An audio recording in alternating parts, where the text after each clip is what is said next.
So I finally got back from YouTube what my hateful hate speech comment was. Specifically hate speech. And here it is. Yeah, nothing. That's what they're calling hate speech. I'm not a conspiratorial guy, obviously, but if I had to figure out what it was, in my my theory of what's happening is they keep people like me. They keep us in a certain little box. What do you mean people like me? What do you mean people like me? They you can't really talk about some of the things I talk about and expect a lot of people to see, or any people to see you. And also I suck at this, so I mean that doesn't help either. But if the algorithm picks up certain phrases or words or things, you get some kind of internal flag. I mean, this is not speculation. People have proven this to be true. When I even for myself, like when I go on my second channel that's not in any way related to this one, has a different email and all this other stuff, when I search my stuff, I can't fucking find it. Even if you put in the thechadti, usually the second channel comes up first because there's nothing on that yet. I haven't gotten any bans or strikes or whatever. But anyway, to get off the trail here, let me think. The situation, I think, is that recently, right, I had a spike in subscribers. I don't know why, and I didn't know why. So, and it was odd because usually I'll get like a couple new people a month, and I usually lose one, Oh, well, I mean, it's a bit more than that, but it's always like I get a couple, lose one, get a couple, lose one. This probably happens, weekly. It's not monthly. I'm just making it sound dramatically worse than it is. But it's not many, I don't get many new people. So to get like a dozen in one day, which I did 2 weeks ago, was kind of weird. I'm like, well, what is that all about?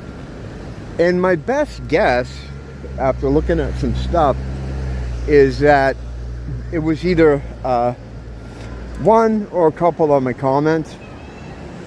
The comments I leave on other videos, just random stuff, like other videos I'm watching about whatever subject. A lot of times I'll leave comments that a lot of people will like for whatever reason.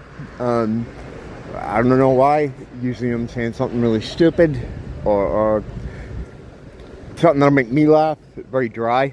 So usually it doesn't go over very well, but when it does, it does. And if my channel, most of the traffic comes from YouTube comments. So whatever comment it was that was liked got me a lot of people, and they saw that, they picked that up. And when I say they saw it, I'm talking about their whatever automated systems they use for these things, because I doubt it's real people. So they wanted to, they said, oh, you got a bump here from these comments. We need to, curtail that somehow. We'll keep him from being able to comment. It's just an automatic thing that happens. They have my account in a certain kind of state. It's only allowed to have a certain amount of growth over a certain period of time. And they saw a jump from this one sector. So they automatically just cut off that avenue. Temporarily, just to stop the bleeding, basically. I could have fucking just explained that in 2 minutes, and I just did it in 5, so there you go. But yeah, I think that's what happened, looking at it. It's fine, though. I don't really care about that shit, like I never did. I mean, I just went through a thing the other day about it, like how if I was really concerned about that kind of stuff, but how many things I'd do differently or things I could do differently. This kind of thing, what I do here, and the other thing too is like if I just kept it to like magic and demons and metaphysical stuff, I'd probably be all right. It's just that sometimes that stuff gets tied into real world situations like immigration or homelessness or, you know, stuff that goes on with the hats. I mean, talking about the hats all the time, can't help. And I'm critical of, you know, immigration. I'm not a racist, but I am a diversity critic. So there's, you know, all this kind of stuff that all no stuff. And that's the only thing I can figure out as to why that happened, because they didn't have anything to ban me for. They said hate speech, but when they had to show what it was, they just gave me a blank thing. It's kind of weird, and that kind of tells me it is an automated type of situation, because a human wouldn't be like, well, we just can't send them a blank thing. We have to, you know, but they but it's not. It's robot. It's automated, so they don't know any better. So it's like, well, we don't have a comment. We'll just give him nothing then. That's the problem too. Like you're never really dealing with people. You know, people lose their channels because of that, what the algorithm picked up, or what the algorithm has sussed out. I talked about before the way I think it works. There are certain naughty words. I'm sure stuff like CIA and feds and FBI are all on that list. There was a time when I was trying not to say that stuff. Now it's just fucking who cares. But whenever you probably use one of those words, this is just my theory of how it probably works, is that they keep track of it. Like they'll flag you for using, you know, CIA like once, twice. If you rack up like 50, you know, then it puts you in more of a scrutiny. And if you use that word in combination with these other words, you know, and the COVID thing and the back stuff, like, you know, there's a lot of that on my channel too. So they probably keep you, you know, they keep you in a certain place. So when I got that spike, it just put them into action to curtail that. The Instagram does the same kind of thing. Like when I first started on there years ago, I was, you know, posting my stuff that I do, anti-circumcision, questioning the gov and things like that, and eventually they figured out I was a problem, and you know, they took away the account, banned the account, whatever. So then every time I would do a new one, when I got to a significant or just a number, like it started off, I got 1,500 and they'd stop me. Then when I'd get 1,000, they'd stop me. Then when I'd reach 500, they would stop me. And again, I believe this is all automated. I mean, the only time it's a real person is if it's a more complex issue, you know, whatever that issue is. So these things are just in place. Like, and that's the thing about censorship. It's like you can't reason with it the way censorship is now. It's just there, you know, and there's no one to appeal to. Like YouTube has a thing where you can appeal decisions or something, and it's a very complex process. And I'm sure the only time they even look at something like that is if it's someone who has a very big channel. So if you're smaller like me, they fucking do whatever you want, because they know no one's really gonna care, because who's gonna see it anyway. So yeah, it's funny. But I was kind of curious as to what they thought I was saying that was hate speech. I'd never be that dumb. You know, I know what I can do and what I can't do, and, you know, I do shit. We'd all love to post hate speech constantly, but, you know, we can't, you know. So, you know, I'm not dumb enough to do that. And turns out there wasn't anything. Because that's what they gave me, you know, nothing. That's all right. I'm gonna be fine. Just gonna keep on doing what I do here, and maybe try not to be as charming and charismatic in my commenting, so it drives people on my channel. I have to be less humorous and engaging.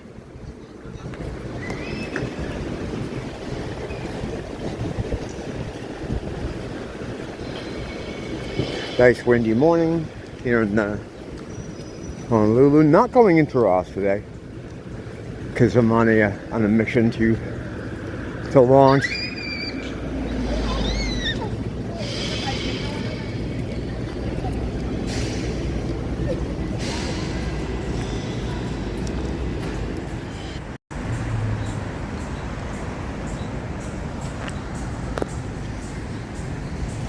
I just clocked out back there. I had like a clone clock out. Just a minute of silence. What would happen was I put something in my notes to talk about. I know who gives a shit, but I was trying to recall what it was.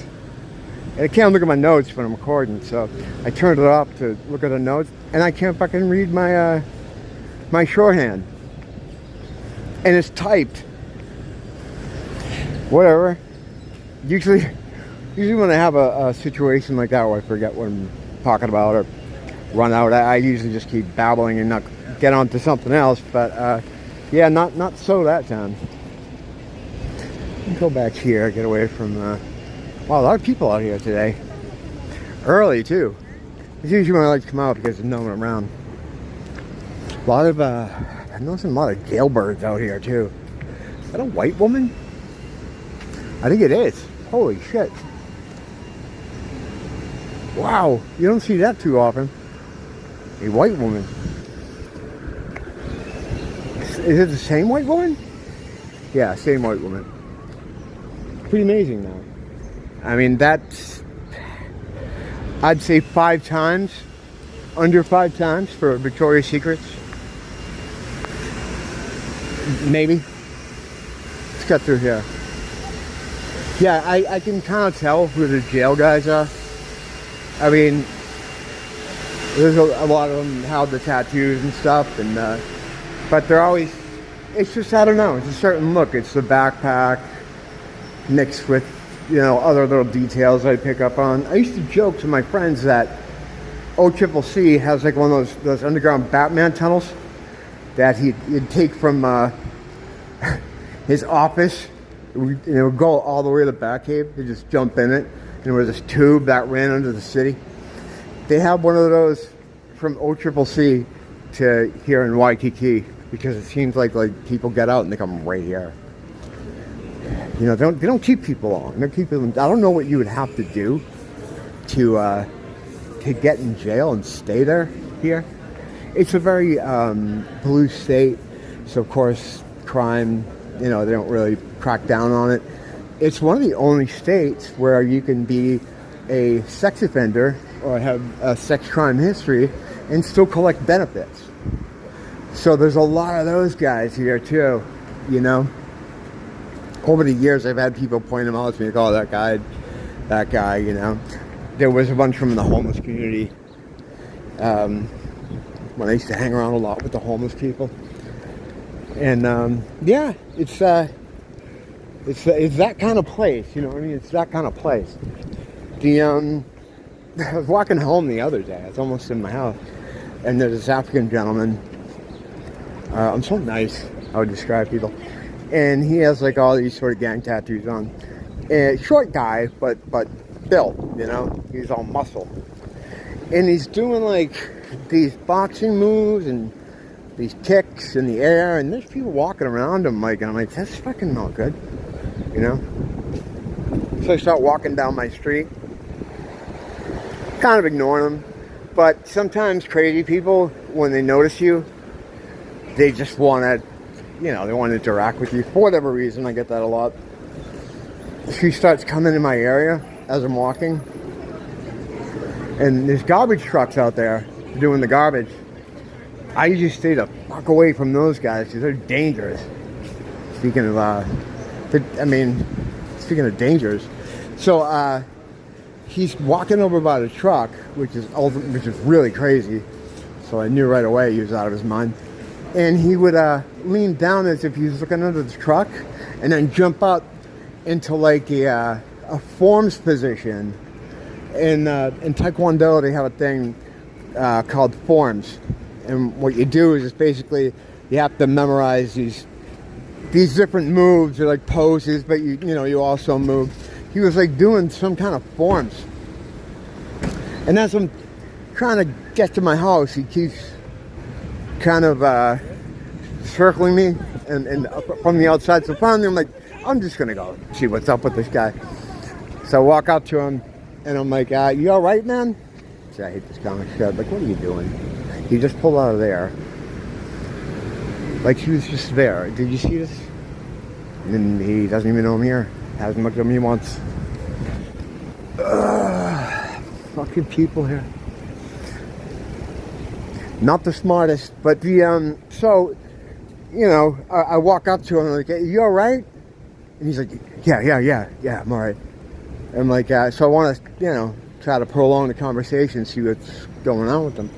And I'm like, do you want a cigarette, man?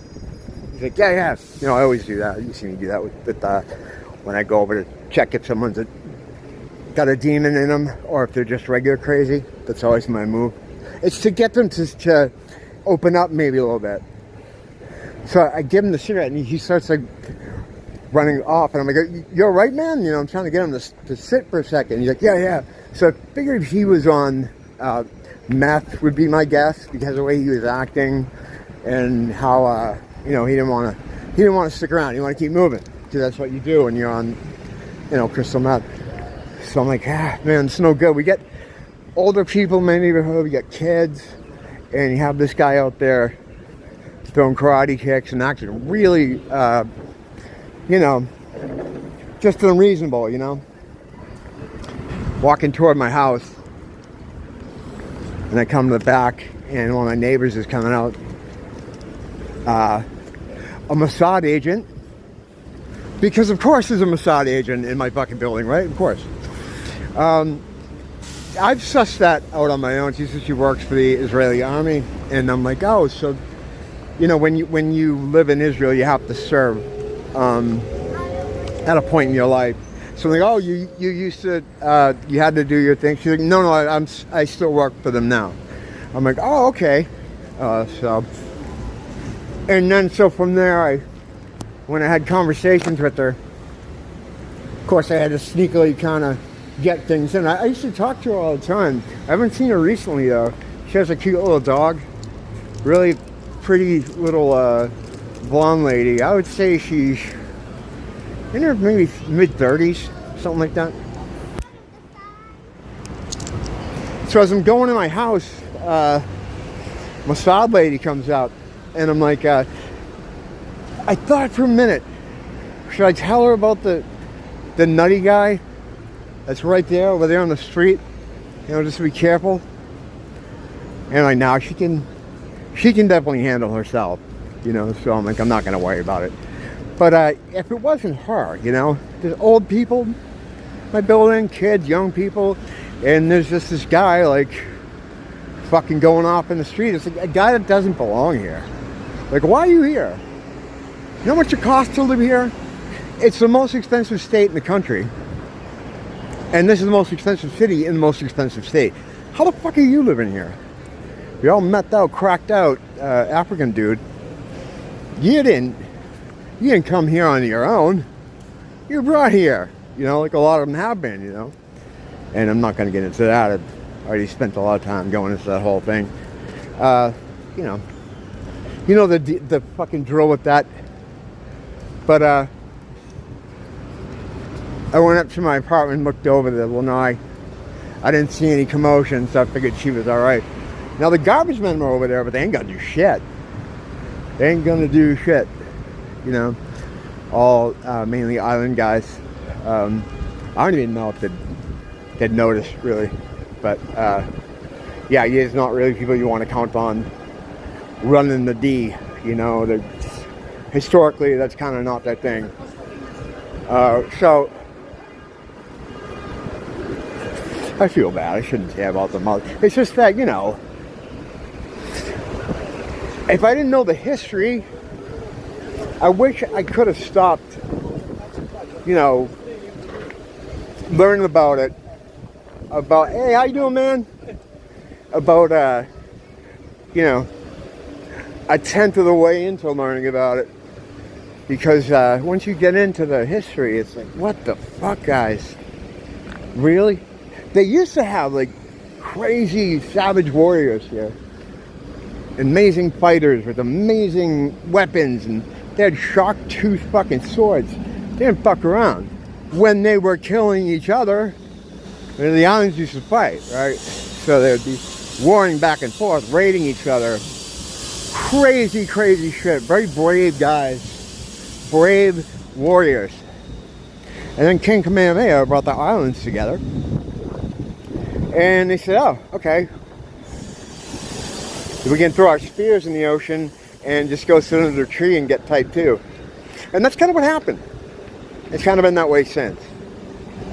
And that's fucking too bad. I remember at the time when I, was still studying Hawaiian history, and I'm thinking, wow, they really pulled one over on Kamehameha. This was all set up, They're like, well, eventually they knew they wanted these islands. And in less than 100 years after he brought the islands together is when the islands were taken. So I'm like, oh, it was a whole plan. They duped Kamehameha into doing this. No, he knew about it. He knew about it. You'd have you might get in trouble trying to explain that to a local because they love Kamehameha, and yeah, it's a fucking dark history. It's not the people's fault so much. What it is it seems like, and usually I don't talk about other people's culture and stuff, but I kind of feel like as an Irish guy, our people had a very similar situation as the Hawaiians. In a lot of ways, the people are the same. The Irish have a lot in common with the native Hawaiians. But we had a similar, for ours was attempted colonialization. And it's like this Hawaiian, I've talked to people online about that, and they're like, well, what are we going to do? Fight the British government? And I'm like, yeah, it worked for Ireland. They didn't end up taking the whole thing. They wanted the whole place, But what happens is if you fight back or show some resistance, they're going to start trying to figure out if it's worth it to spend men and resources to take your fucking shit.